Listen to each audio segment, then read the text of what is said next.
welcome to the Pop Council Podcast, the show where we cover everything in pop culture. Every week on this show, we discuss topics in the geek world, such as Disney, Marvel, DC, Star Wars, theme parks, and everything in between. I'm Jami Philbrick, entertainment journalist and critic for We Live Entertainment and board member of the Hollywood Critics Association. Today we have a great show for you. We will be discussing the new Snake Eyes trailer that just dropped this morning, DC movie costumes, your first look at Supergirl, Bruce Wayne, and the Shazam Family, spoilers for episode 2 of Loki, TV teaser trailers for Titans, Stargirl, and Picard, and the return of Cad Bane in Star Wars Bad Batch. As always, I am joined by my co-host, Wendy Lee Szany. Hi, Wendy! Hello, everybody. How are you? I like that you struck the pose. I like that. And Mondays are for posing. Perfect. Well, Wendy, we have a fantastic guest joining us today. We're very excited. This is a good friend of both me and Wendy's. He is an actor. You've seen him in such shows as Doom Patrol, Teenage Bounty Hunters, and the sci-fi web series Space Command. Please welcome Ethan McDowell. Ethan! Hey, Ethan! How you doing, buddy? Very well. Thank you for having me. Awesome. Thanks for joining us. Yeah. I love that he's repping the shirt. He's repping the DC. Yeah. Look at that. I love that. I know. Obviously, we talked. I just mentioned sort of your credits, but why don't you tell the audience a little bit about yourself, who you are, and what you do? Yeah, you bet. Well, so I'm a Wyoming boy. Grew up in a little town in Wyoming. Decided to chase my dreams to go out to LA. And became an actor out there, and that's how I met you fine folks. I met Jami. We were probably one of the first films that I ever did was a hard-hitting action drama called The Spicy Mac Project, where I was a lifeguard in a cowboy hat and no shirt on, just lifeguard and a life vest. And Wendy and I, we were sword fighters for many, many years. We were working for a company called Swordplay. So, yeah. And from there, I just kind of got on, got the gig for Space Command. I won a worldwide talent search and got into that kind of, I don't know, just out of pure luck, I guess, as it all goes. Oh, look at that. There I am. Sans the beard. Captain. Yep, Captain Jack. Looking Turner. good. Thanks, guys. Yeah, that was my first experience to get to go down to Comic-Con. We had a panel and everything like that, and we actually just had a Kickstarter campaign for that. That was another successful one, so that's huge. So we get to shoot some more episodes of that. That's right here on YouTube. And then my wife and I moved out to Atlanta, Georgia. So I'm out in Georgia now, and kind of hit the ground running out here. So that's how I got to be on The Gifted, Teenage Bounty Hunters, Doom Patrol. Most of the time just playing a bad guy, but I'll take it. I'll take what I can get. Well, yeah, here we got a little shot of you as Foresight in Doom Patrol. And, I wanted to ask you, Ethan, because obviously we wanted to have you on the show because you love all this stuff like we do. You love all the superhero genre and sci-fi. And I was curious, like, how aware were you of the Doom Patrol, the comic book, like the Grant Morrison series, sort of the mythology that the team has in DC Comics when you got on board the project? Absolutely nothing. I knew none of it. I remember seeing the characters when I was a kid, but I never really thought, I didn't know who they were. And then once I got on board, I started reading a whole bunch, and it just, I feel like Grant Morrison has a whole different way of telling stories. Like I love how the show is really kind of, taken what he's done through the graphic novels and through the comics and really kind of spoken through that. And I think it's just fun to watch broken heroes. I get a kick out of every episode is so unique, which I think is just, it's crazy that I get to be a little part of that. So yeah, but I didn't know much about it going in, but now I'm forever a fan. So. Oh, that's awesome. Awesome. I think it's funny, Ethan, that you mentioned that you're kind of playing bad guys right now on TV because Ethan and Jami can attest this. Ethan is probably one of the nicest human beings I have ever come across. Thank you. So let's talk about your approach to Forsyth. What was it when you first got the script and you went, there's something about this dude, and what was it that kind of drove you, to find his motivation? I think for Forsyth, when it all comes down to it, he's a working man. You know, he wants to be good at his job, and you know, he just kind of one step forward, but in more of aggressive ways, I guess, and not more frowned upon ways. Yeah. But my approach, I don't know, I would just say that, you know, just try to be true to the character. Like, you can't say like I'm a bad guy, and now that I have a mustache, I can twirl it. But You can- yeah. But yeah, I think he's just a guy trying to do the best that he can do, and he sees an opportunity with these superheroes to kind of milk them for what they're worth. Man, that's what he does. I have to say, like, just to kind of comment on, I went back and watched the first episode you appeared on in Doom Patrol. Okay, yeah. And I was just like, and it just kind of, I remember, and it brought me back the memory of first time seeing you in the show as Forsyth. And I was like, that's not Ethan. Ethan's not mean. No, it was great. You're fantastic. I'm so happy for you. Thank you, Wendy. Thank you. Well, thank and the you. other thing that was really cool about your appearance in Doom Patrol was like the whole sort of vintage aesthetic. Like, you totally look like a guy from the 1950s. Like, it was perfect. Yeah, I got to imagine that was part of the casting, right? It was, yeah, because it took place back then, and as season 1 progressed, it kind of jumped through the years, so I got to kind of mimic those years as they went. But I think that was a big part of it. Yeah, they wanted kind of that clean cut, all American guy that's just like, there's something about him I just don't like. And that's what it is. It's on my face.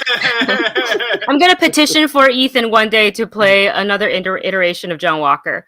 Yeah. All right, oh yeah. Ethan could totally do. Well, we had Dustin. I actually said that as we were watching Falcon Winter Soldier. I was like, that could totally be Ethan. Yeah, I'd take that. Did you have a favorite scene that you shot? It's hard not to geek out through all of them. It really is, guys. For me, the first scene that I shot wasn't actually used. It was in a different episode that there was too much stuff going on, so they dropped it, which was okay.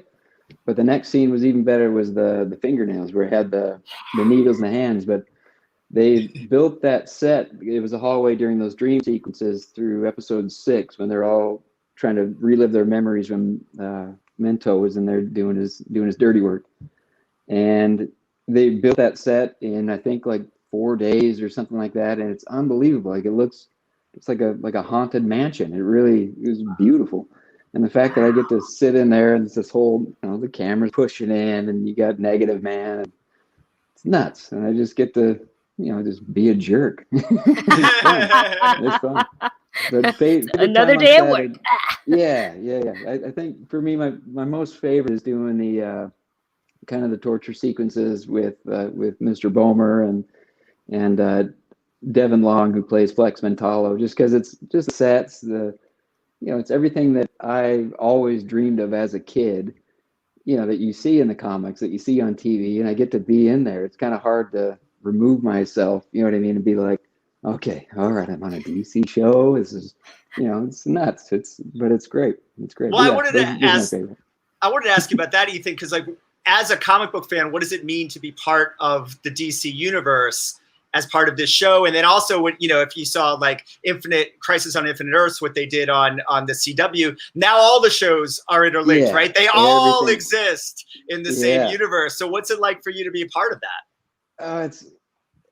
For me, it's just like I said, it's a dream come true. Like being like with Wendy and I, we would dress as a lot of these heroes to do our work, and it's just funny. Like in a way, that's us living out our dreams, right. And then now it's to, I guess, kind of do it in a whole different venue.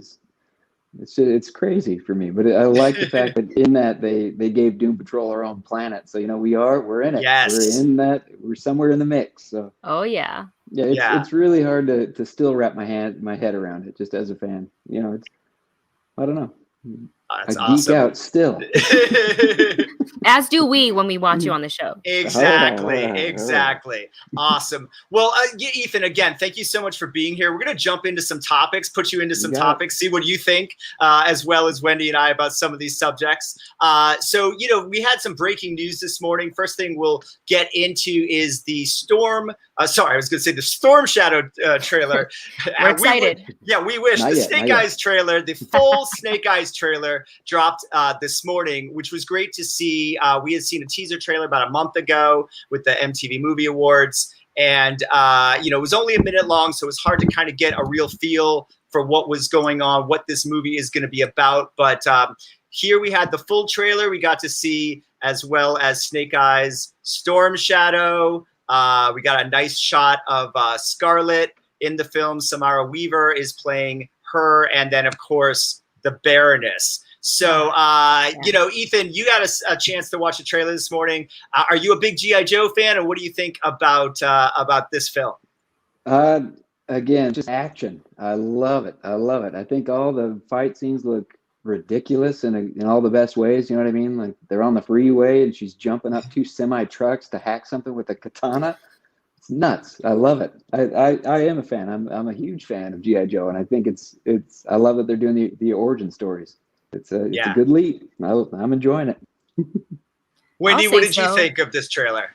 I actually watched it a couple of times this morning. I liked this trailer better than the first one. Not saying the first one was like bad or anything like that. Sure, it wasn't, because that kind of got me really into like, oh, they're doing this, and oh, look at the swords and look at the flippity flips, and it is very entertaining to watch. But this one kind of gave us a little bit, well, an origin to Snake Eye, and the kind of like seeing him in, I guess, the fish market with Andrew Koji's character, and then how, they came over to kind of the estate. And it's just interesting to see, because I think a lot of people are still questioning like, oh, why is Snake Eye speaking? And I was like, well, he wasn't born not speaking. He made the decision. There was something that had happened that triggered that, for him to take the vow of silence or to not speak, or depending on which kind of thing you look at. So I like that we're seeing these past relationship between him and Storm Shadow specifically. Like, I'm so interested in that. You guys know I am always talking about Warrior whenever I can. If you haven't watched it, you absolutely should.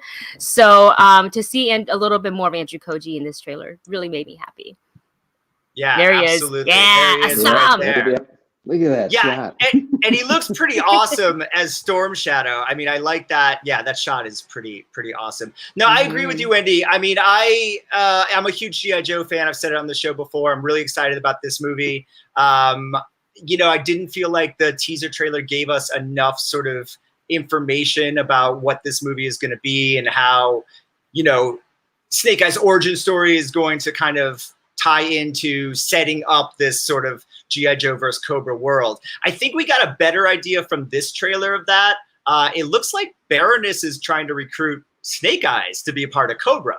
So that's an interesting twist that I had never really thought of. Obviously, we know he's not going to do that, but or maybe he does in the beginning, and then moves over to G.I. Joe. Talk about it. Then he can't talk about it. Yeah, there you go. Well, that's the other thing with the trailer is, of course, is like we're seeing him talk, and you can't cast Henry Golding and not have him speak. So right. I'm curious at like what point they're going to go full Snake Eyes. Is it not until the very end of the movie, or do you think it'll happen like halfway? Ethan, what do you think? I'd say, yeah. I mean, even if they push it into maybe 3/4 of the way, like I wouldn't mind watching the whole story unfold, and then at the end, because we know ultimately what he becomes. So I think it'd be interesting to not. I don't really want him to become him right at the last and cut, but. Yeah, I think that if they can kind of dive in to see, because of the choices that he's made to help save him, you know what I mean? I think that can be a lot of fun storytelling. And if it is the back and forth between evil and good, and who is good and what's the right side, I think there's a lot to play with there. Yeah, absolutely. Yeah. Wendy, what are your thoughts about when Henry will stop speaking in this movie? I really hope it's not before the credit rolls. I really hope it's not like a little bit before, obviously in the third act would be great, but to kind of see, I want to be able to see Snake Eye go from, where he was in the beginning of the film to where we know him, today, to be kind of the silent fighter type. And it would be just such a and this happens, and now he takes vow of silence and credits. It would just be so I don't know, formula. Mm-hmm. And it wouldn't be as fun to see. I want to see him do some damage, once that happens. So unless they want to use that to tee up whoa, now you got to watch the second one, which they could too. I mean, it'll work. Like, people will be like, what's going to happen? Well, I can tell you what's going to happen if you watch the G.I. Joe cartoon. This is what happens. I wouldn't like that as much. I don't want it to be right before the credits roll. I agree with you guys. I think it needs to be towards the end of the second act or somewhere in the third. Like, we definitely, and I think it's also sort of hard to do storytelling and sort of build this character when he's not speaking. So to have the luxury, this is an origin. So if we're going to have the luxury of doing the origin, let's draw that out a little bit for the cinematic purposes and then drill it in the third act. So that makes a lot of sense to me. Hopefully that will be the case. Yeah, and you also want to have the actor to kind of be able to have fun with that journey and that arc, and he knows, anybody who knows Snake Eye, they know they're going to get there, but how do you get there? And how do you bring that to life on screen? I think that's going to be really interesting to see. I keep forgetting to bring over the clip that I have with Henry Golding talking about the origin. I should bring it one day. Well, at some point, that's an exclusive we'll be running at some point. Yeah, exactly. I mean, we've got a few more weeks before Snake Eyes comes out in theaters in July. So I would imagine this will be the last trailer that we're going to get. But all of our questions will be answered by next month. So we will know a little bit more of what's going on with this film. Wendy. Also, real quick, how cool was the mask at the end? Oh God! Yeah, little like garage door shutter. I was like, man, that's cool. Yeah, and that's important too. It's just really soundproof. He's like, oh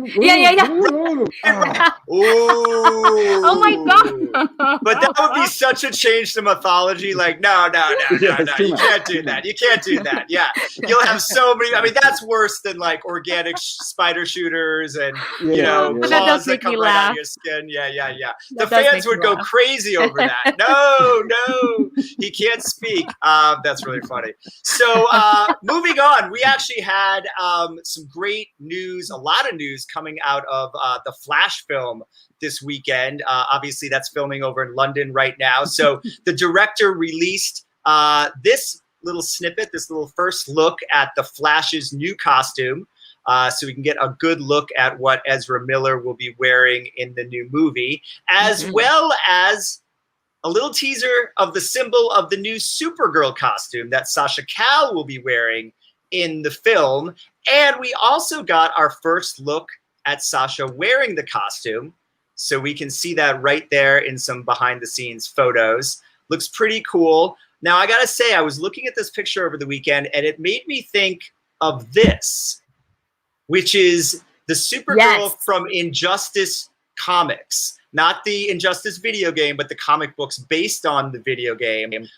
This is actually, I believe, Laura Lane Kent. It is the imaginary future daughter of Superman. The Superman who's gone bad in Injustice has sort of a dream, an imaginary dream of what life would have been like if the Joker had not killed Lois.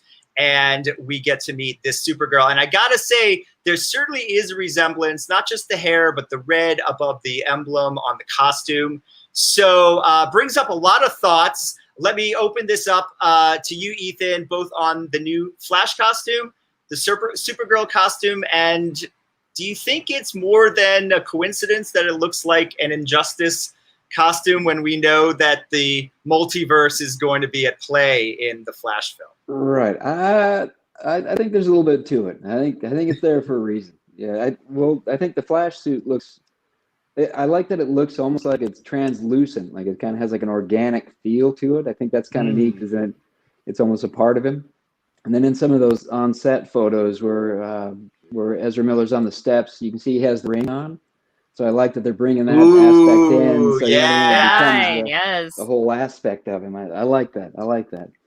And I think because of the tie-in with the feel of like just the design of the Supergirl outfit, I think it definitely has.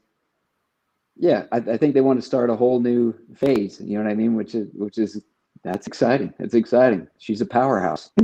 Yeah, absolutely. Absolutely. Well, it's interesting too, because, with this multiverse, Wendy, and obviously we know, Zack Snyder pulled a lot of Injustice for his Justice League films, for his DCEU. We know they're going to do an animated Injustice film with DC. We know that it's a really popular property. And then just the fact of the casting alone, I mean, the hairstyle, like it really seems to be like that's the direction they're going in. What do you think about this Supergirl costume? And of course, your thoughts on the Flash costume as well. I am in love with the Supergirl costume. I really weren't sure what we were going to get exactly. I didn't really know if they were going to go with, I actually had no idea they were going to go with this look. I just thought it would maybe look a little bit more resemblant to like the Melissa Benoist costume in like first or second season of Supergirl. I love that we got this one. And I loved it even more when Tom Taylor tweeted about like she looks like the Supergirl that they created, you know, in Injustice. Right. So it makes me feel that like, you know, the multiverse sort of a thing like isn't really dead, and obviously nobody said it, but like it just gives me hope that we'll get more interesting stories. And the fact that she's in this, then eventually she's teaming up with somebody else, or she's gonna get a solo movie. Like the look of the entire suit just looks, first of all, suit looks comfy AF. Like you don't have to worry about flying around in a skirt and like being a little uncomfortable, right, you know, just wearing the costume. But this is just like full on, you know, like arms, legs. It's the whole thing. It looks fantastic. And I love the detail on the emblem there, because it wasn't just like the texture, but there was a little bit of, I don't know what it would in Kryptonian. Yeah, I'm going to pull that up. There was some talk on the internet that this is some sort of Kryptonian message that's kind of, you know, in the S there. I know what you're talking about in the middle. Yeah, I'm very curious to see if they're going to even touch on that at all, or if that's just like a little tidbit, little morsel of like a tease for us, like for the super fans out there. And if you guys know, please comment that in the comment section, so you can learn us a little bit more about that. And then the Flash costume, I think with all the recent releases of all these like new costumes, they all look great. I like the updated look. I like that it's not like overly trying to look like the comic. It's a little bit cartoony and toy-like. It's realistic as a superhero costume can be. So it makes me really happy. I can't wait to see it like in action, you know, with the CGI and the lightning running across it as he, you know, runs at his speedster speed. Yeah, all good things. Yeah, I like the white in the emblem on the Flash. I'll pull it up so we can see here. I really like that, the detail in that. And then, of course, the lightning bolt. Yeah, I think that's really cool. I was not a big fan of Ezra Miller's Flash costume in Justice League. The one we've seen previous. Yeah, I didn't like that. So the idea that we maybe get a better looking costume, and of course, you know, Ezra Miller's Flash has already met the TV Grant Gustin Flash, so maybe he got some inspiration from that costume. And then as far as the Supergirl costume, you know, who knows? We don't know if this is the Injustice 2 Supergirl, or if they're just taking inspiration from that. But I like the idea of not doing sort of the classic blonde hair, the skirt, like all that stuff. I really love, like, even if this isn't that Supergirl, but they're just taking the inspiration from that Supergirl as far as the look, and then are going to do something different with her in the movie. You know, I'm all for it. And obviously the multiverse is wide open. So, you know, who knows which Superman will actually be her cousin or not. Good point. That will be interesting. I mean, it certainly could be the Henry Cavill if they could tie that in, but I think that they're probably going to go with a new Superman, or maybe not even mention, you know, that her cousin, you know, she could be from a universe where Kal-El did not survive, and she's the last Kryptonian. So we don't know. The one representing.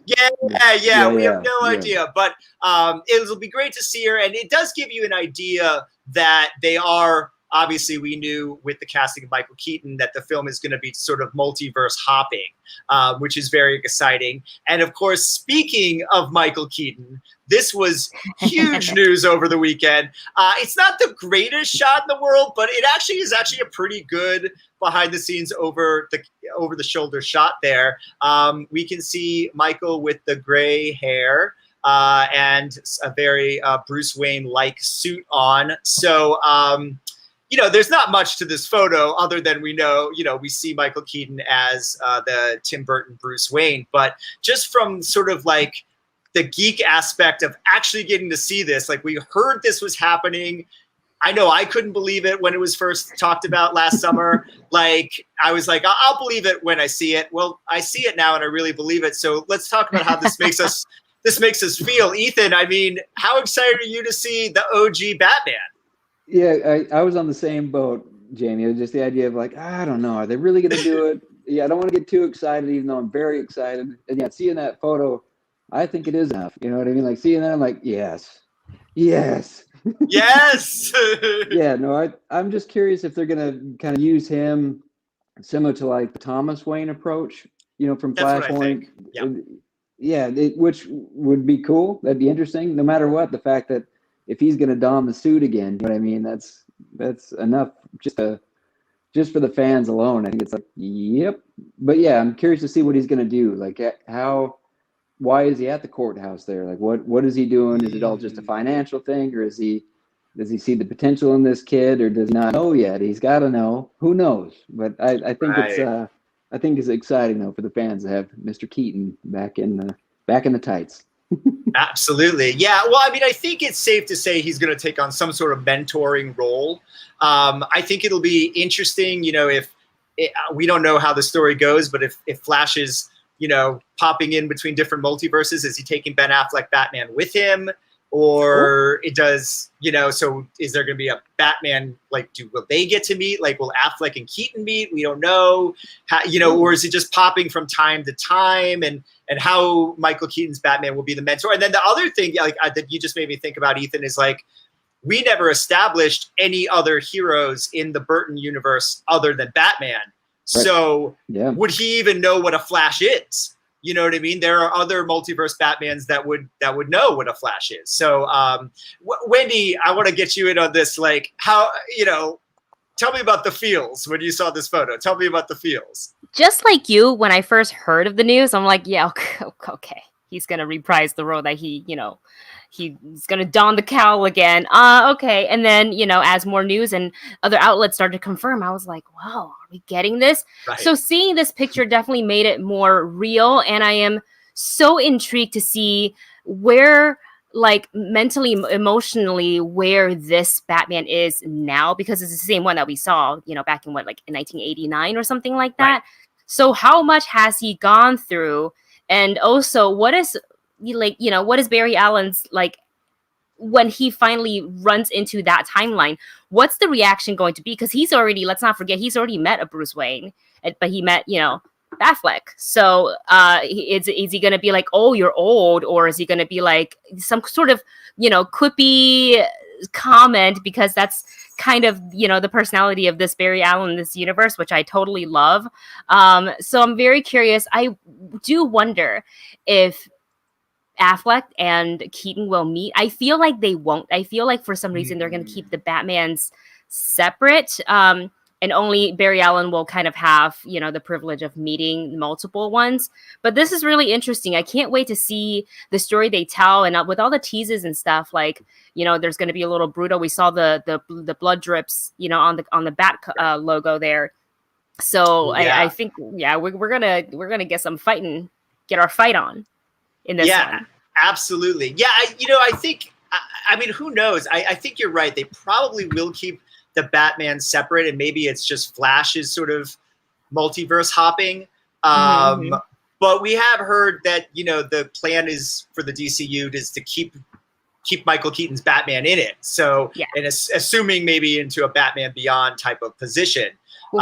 So, you know, does he end up going back with the Flash to the, you know, is it a crisis? Like all the multiverses are going to collide? Like, we don't know. And then the other thing I'll just say real quick is that, you know, about Michael Keaton, like what we were all basically saying, which is we thought this was the greatest idea ever, but it was never going to happen. I mean, he did give us a heart attack about a month and a half ago when he was like, yeah, I haven't seen a script. I don't know what's happening. Like, what do you think that was? Do you think that was the contract wasn't completely signed yet? He was just sort of, or maybe he was trying to protect the idea, even though it was a completely open secret that he was doing it. Yeah. Do you think it was that? Might be a little bit of both, maybe. I don't know. Yeah. Because I would like to feel like he was. Like that's. Yeah. That's a big secret. You know what I mean? I think if that releases out, then it's like, ooh, and that, you know, then gets people too excited way too early on.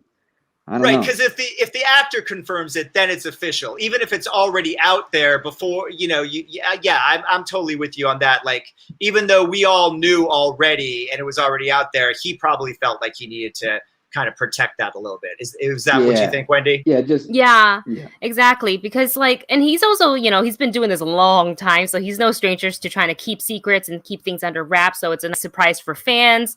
But with social media and everything these days, combined with people sneak on sets and they have their giant lenses or who they talk to or whatever sources they may have, sometimes those secrets they're not able to stay under wraps. So I think, let's just say, he went the route of trying to keep the secret. For an actor to say, well, I don't know, I haven't read the script, and that's kind of a big, that's not, then he hasn't seen the script then, but then that could also be true. I literally haven't seen the script, but I said yes.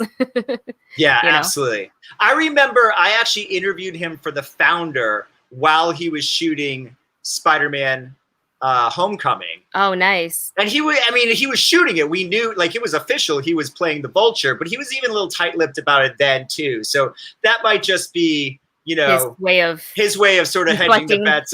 Yeah, exactly. I mean, you got to imagine the guy's been asked about Batman for the last 30 years. You know what I mean? Anytime he does an interview, so it's he's kind of used to it, right? Every time he goes to Comic-Con, are you going to be Batman again? Batman. Yes. Yeah. Well, I remember, he was in the RoboCop remake, and I remember doing the press conference for it.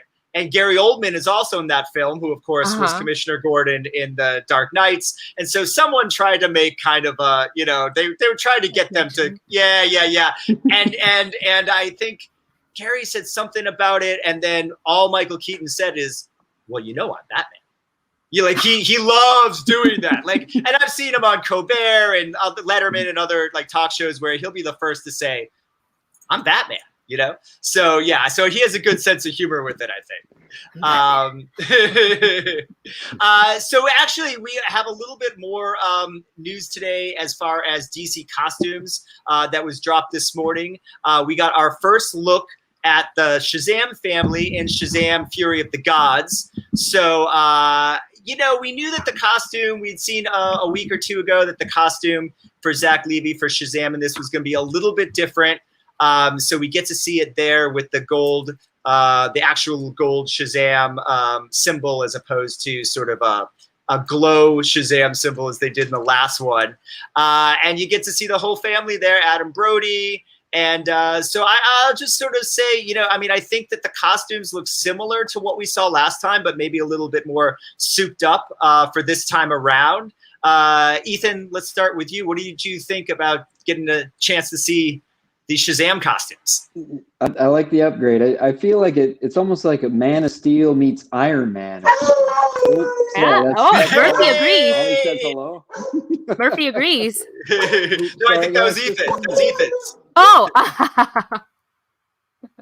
There we go. All right.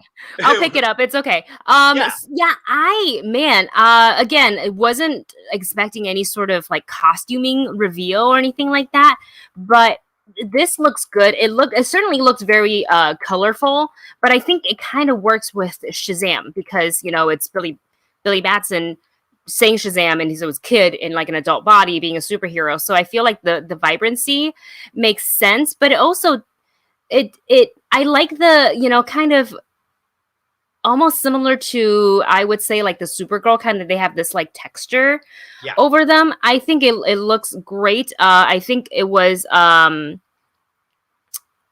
David F. Sandberg either on Twitter or on Instagram, but he's talking about, because somebody asked if the suits, if they lit up or anything like that. And he said that they I think didn't put the lighting into they didn't build it in because they had problems with it the first time circuit and all that stuff.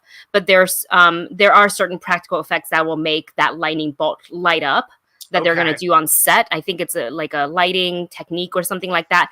And then there's also going to be a little CGI help, but they are going to use some practical effect to get that lightning bolt shining, which it looks great. I love the upgrade. And I also love that Grace is in her costume.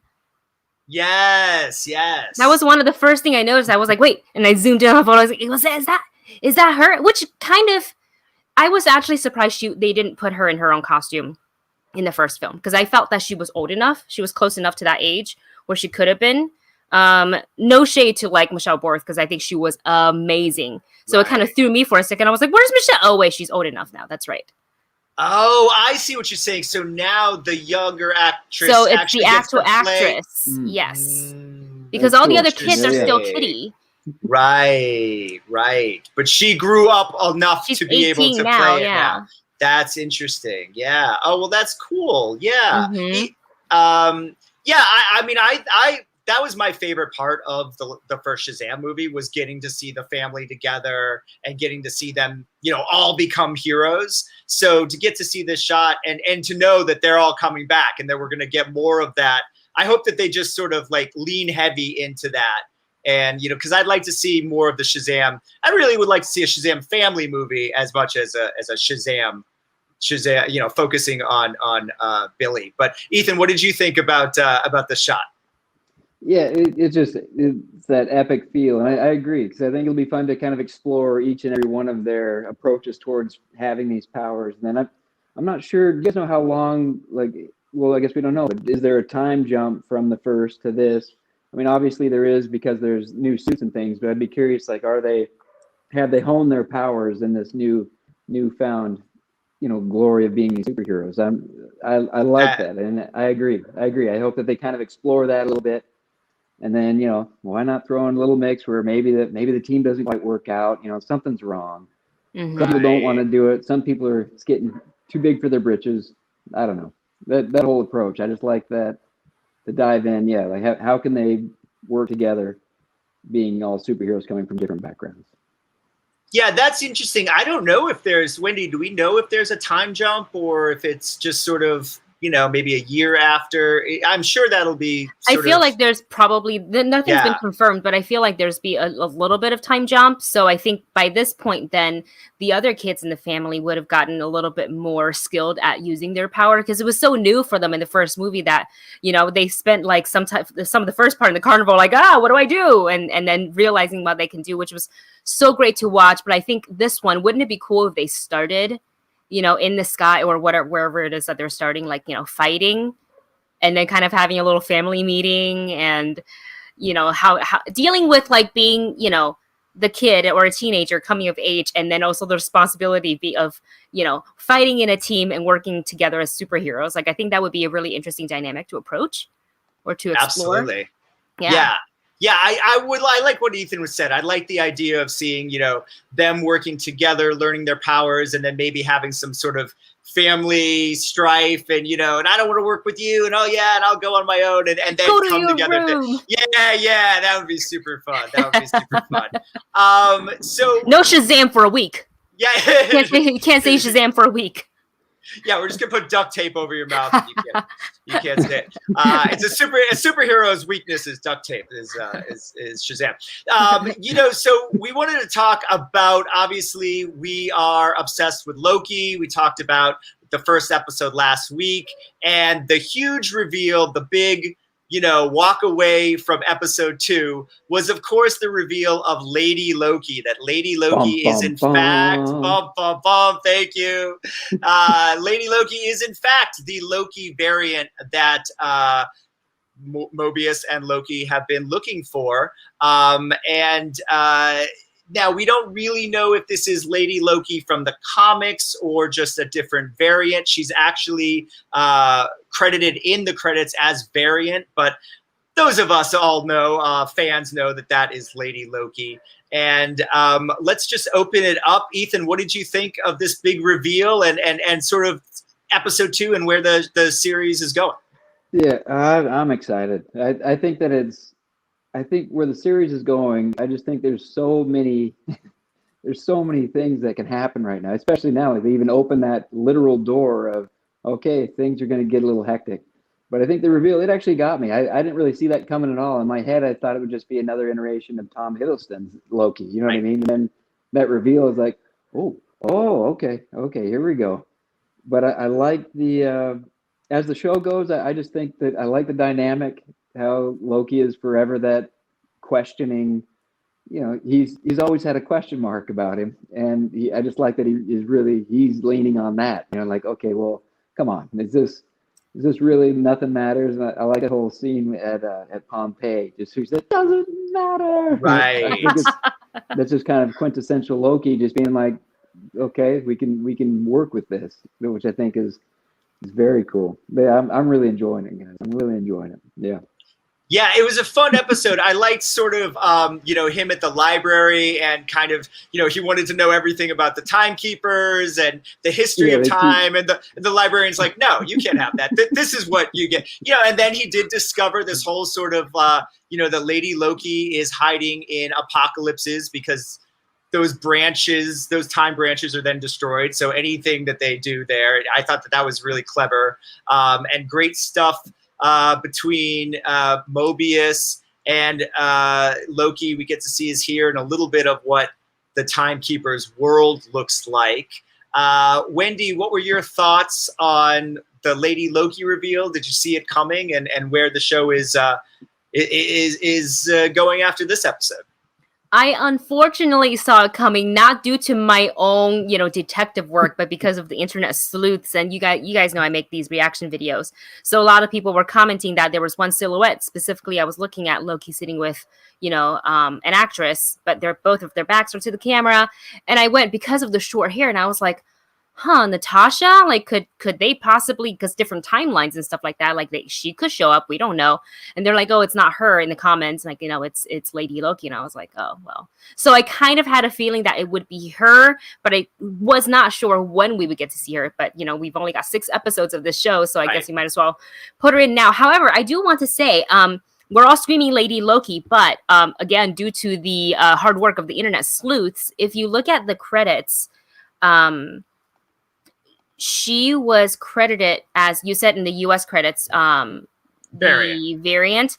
If you look at some of, because you know how they have like the dubs? Yes. She was credited under the name Sylvie, which leads us to the Enchantress. So I was like, oh, wait, that's a whole different, like, that's not even necessarily a variant. If the Enchantress, I think she's like got this like obsession with Loki's brother Thor, wants to kind of, so is it her messing with the timeline to trying to find a Thor that, that she wants to get? I don't know. But her sending all those reset charges to various places in the timeline, basically blowing up, was crazy. Because I don't know if you guys did, but I went back and I paused at those branches and I was like, okay, so they're going to Vormir, they're going to Titan, they're going to Asgard, they're going to Ego, various other events that like where you can find the Avengers. New York is one of them. Yeah, so I was just like, what is she doing on Vormir? Are we going to see Black Widow then? Or are we not? Or like Gamora? I don't know. It's crazy because that's where the Soul Stone is. That's interesting. Well, yeah, so that would make me, it sounds like she's blowing up where the Soul Stones were, with the exception of Ego. But even blowing up Ego. Then what, no Star-Lord? Yeah, I don't know. I mean, is she trying to destroy the MCU? That's really interesting. I'm really impressed that you paused it and did that research. And I will say that the photo you were talking about, I did think that was Black Widow. I did. Yeah. And then once Lady Loki was revealed, and then I saw the photo again, I said, oh, yeah. It most likely is her. It's unlikely that it's Natasha. Oh, it's definitely Lady Loki now. But I did think maybe they were going to play into that Black Widow somehow.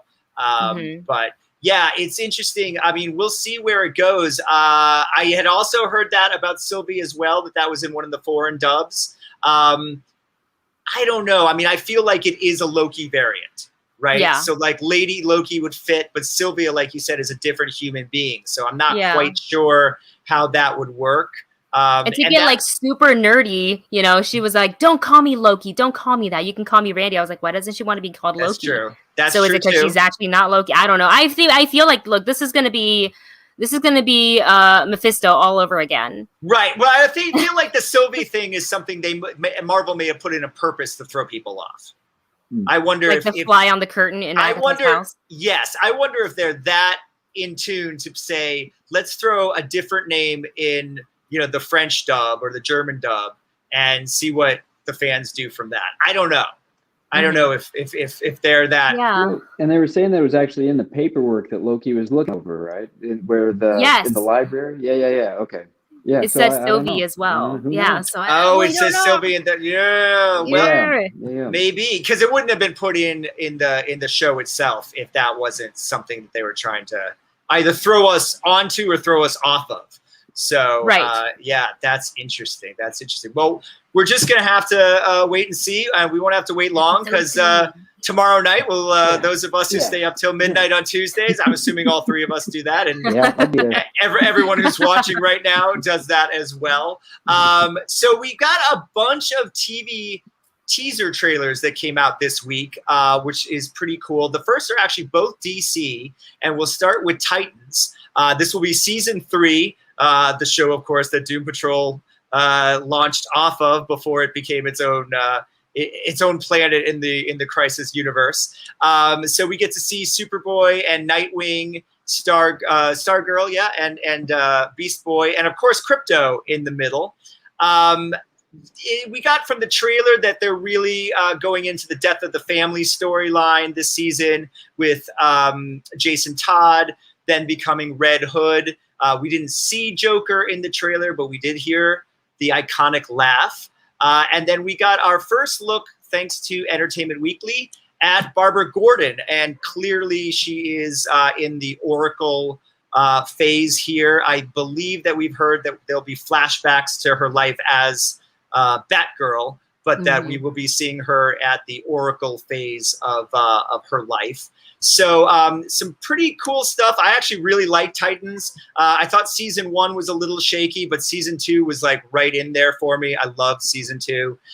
So I'm very excited to see more of this. Death in the Family, it's kind of feels like, we've had 2 different animated movies of Death in the Family. It was sort of addressed in Batman vs. Superman. I kind of feel like that's something we've seen before, and we've seen Joker before. But, I really like the actor that plays Jason Todd and the chemistry that he has with Dick Grayson. So hopefully that sort of progresses in this one. And so great to see Barbara Gordon, whether it's Oracle or Batgirl, I don't care either way.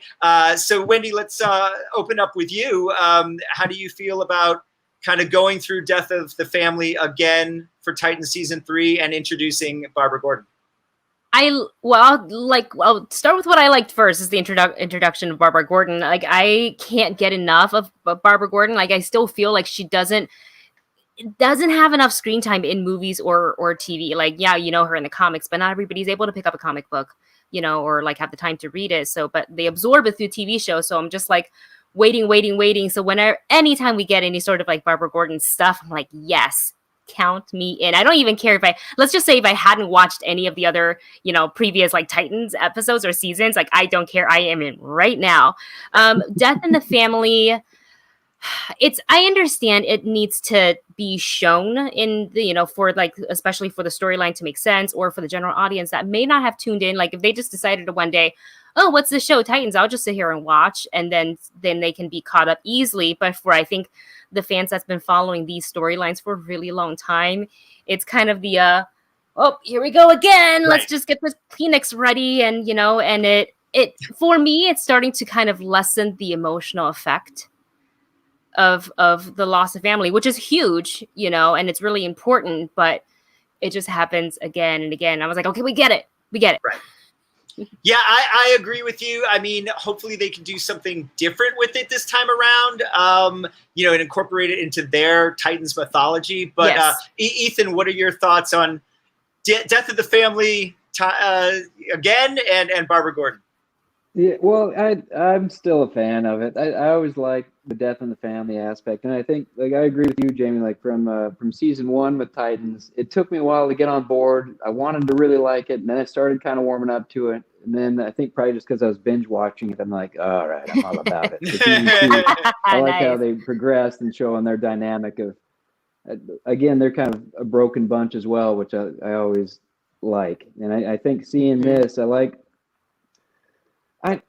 I'm a fan of the Red Hood side of things, so I like that's the element of it. I feel like, for me personally, I think they might have revealed that too early. Like when they said, like, this is what's going to happen, because then I guess it's good because it gets our mind going a little bit. But I think that it depends on how they do it, because I don't know if they're allowed to actually have the Joker in there and that whole aspect of it. And it looks like Bruce Wayne was kind of scrapping a little bit in there, which is kind of fun. So I'd like to see how that all unfolds. But I don't mind it. I like that aspect of it, because if they're going to have the Red Hood shine, they might as well set him up how he was. And I think Barbara Gordon, that's exciting. I like that she's, whether she is already Oracle or not, she's already in that position of power.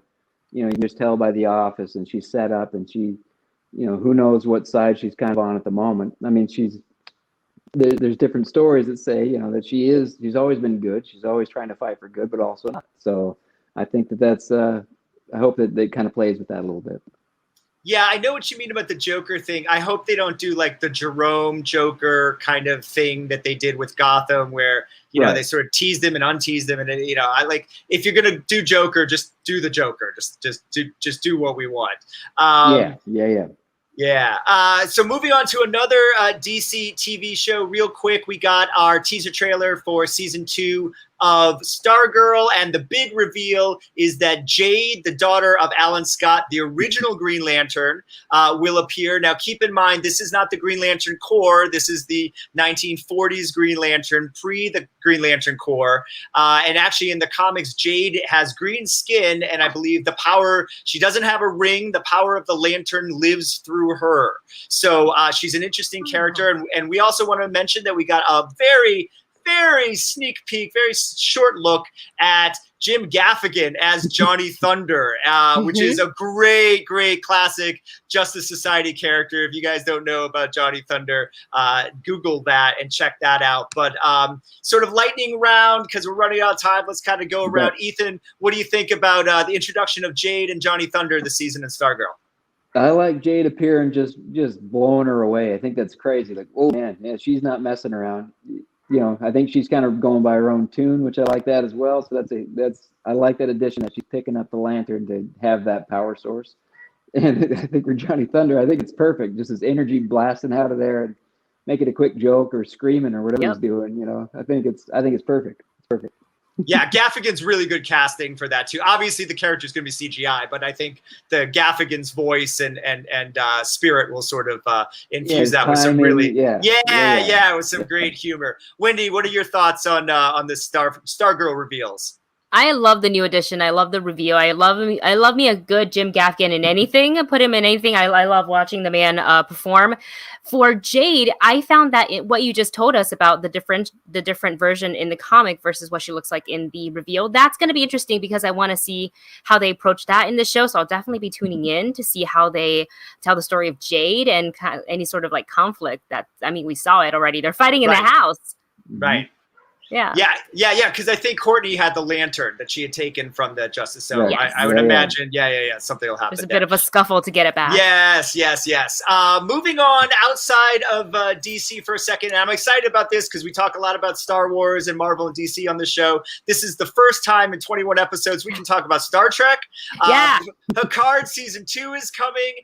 We got a little bit of a teaser trailer. Not too much to talk about here, except for the reveal that season 2 will have to do with the return of Q, the great John Delancey, who was I think one of the best, next to Ricardo Montalban, maybe the best in the franchise's history as far as villains go, but certainly in the Star Trek Next Generation world was the best villain. And for those who don't know, Q is the Loki of Star Trek. We'll just leave it at that. Ethan, what are your thoughts on John Delancey returning? How great is this? I agree. I just think he's been a villain that you have to love, kind of a thing. So I think that just to reveal him, and I like seeing them go toe to toe. It sets up the season very nicely, I think. Yeah, I'm excited.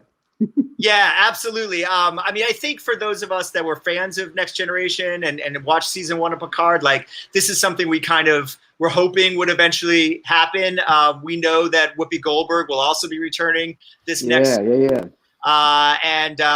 Fingers crossed, Geordi and Worf get in there at some point as well. But I also like all the new characters they introduced in season 1.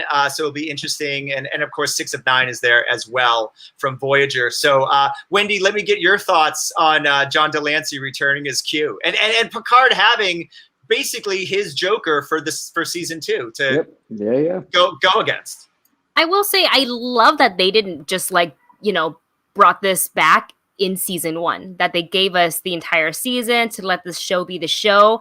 And then I'm sure fans were already questioning, like, are we going to see this? And are they going to cast a different actor? Are they? And I'm so glad it's the original actors. And I'm sure the fans, I don't know, could you, like, everybody who's really into the show, like, could you have seen this coming, or is it a bit of a surprise? I think it's a pleasant surprise. I mean, I think I would answer as saying I hoped it was coming, but right. Who knew? You know what I mean? It's one of those things that, like, I think we were hoping for and maybe expected, but there was no guarantees. Ethan, what would you say to that? I would go right along with it. I think that it's